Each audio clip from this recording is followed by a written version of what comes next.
जमाने भर में मिलते हैं आशिक कई, मगर वतन से खूबसूरत कोई शनम नहीं होता।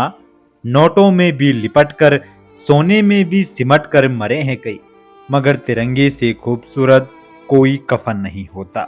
नमस्कार दोस्तों, अगर आप एक सच्चे हिंदुस्तानी हैं तो इस वीडियो को एक लाइक जरूर करें, और अगर आप चैनल पे नए हैं तो चैनल को जरूर सब्सक्राइब करें।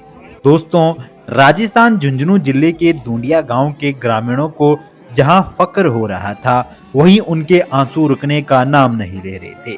दूंडिया के लाडले शहीद जय सिंह बंगडावा की अंतिम विदाई में एकत्रित हुए सभी गांव वालों की आंखें नम थी।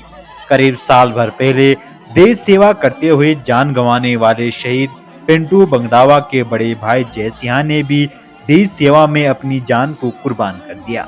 दोनों भाइयों की शहादत अब गांव के नहीं बल्कि पूरे देश में एक मिसाल बन चुकी है।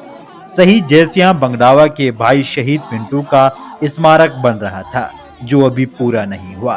बड़े बेटे के शहीद होने के बाद परिवार के लोगों ने फैसला लिया कि अब दोनों भाइयों की मूर्तियां एक साथ ही एक ही स्मारक में लगाई जाएगी, जो संभवतः देश में पहली बार होगा जब दो भाइयों ने देश के लिए कुर्बानी दी। इससे पहले शहीद जयसिंह बंगडावा का शुक्रवार को राज के सम्मान के साथ अंतिम संस्कार कर दिया गया। शहीद जयसिंह की 6 साल की बेटी निर्वी ने अपने पिता को मुखाग्नि दी।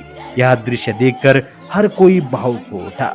बता दें कि शुक्रवार को सुबह जयसिंह बंगडावा का पार्थिव देह गोंडा पहुंचा।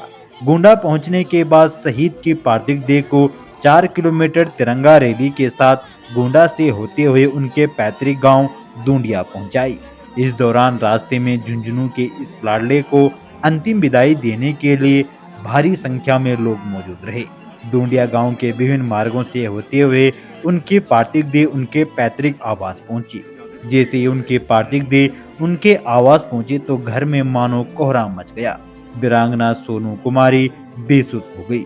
सामाजिक रस्मों रिवाजों के बाद उनकी पार्थिव देह को अंतिम स्थल तक पहुंचाया गया, जहां जयपुर से आई जाट बटालियन की 9 सदस्य की टुकड़ी ने उन्हें गार्ड ऑफ ऑनर दिया। वहीं नायक सूबेदार बाजू जी ने शहीद के परिजनों को तिरंगा सौंपा। शहीद को श्रद्धांजलि देने के लिए सैनिक कल्याण राज्य मंत्री कई गणमान्य नेता पहुंचे। आपको बता दें कि दूंडिया के ताराचंद बगड़ावा के 2 बेटे थे। इनमें से 11 महीने पहले छोटे बेटे पिंटू बंगडावा ने देश के लिए शहादत दी थी। 19 अक्टूबर को सुबह बेंगलुरु की पैरा यूनिट में तैनात जयसिंह की अचानक तबियत बिगड़ी, जिसके बाद उन्हें सेना के अस्पताल में भर्ती कराया गया, जहां उन्होंने वीरगति पाई।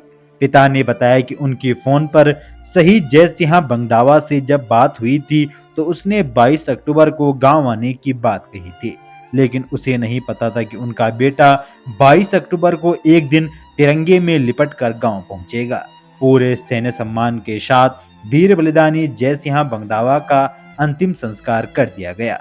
तो दोस्तों, मैं भगवान से यही दुआ करता हूं कि वीर बलिदानी जयसिंह बंगडावा जी की आत्मा को भगवान अपने श्री चरणों में स्थान दे और इस दुख की घड़ी में उनके परिजनों को दुख सहन करने की क्षमता दे।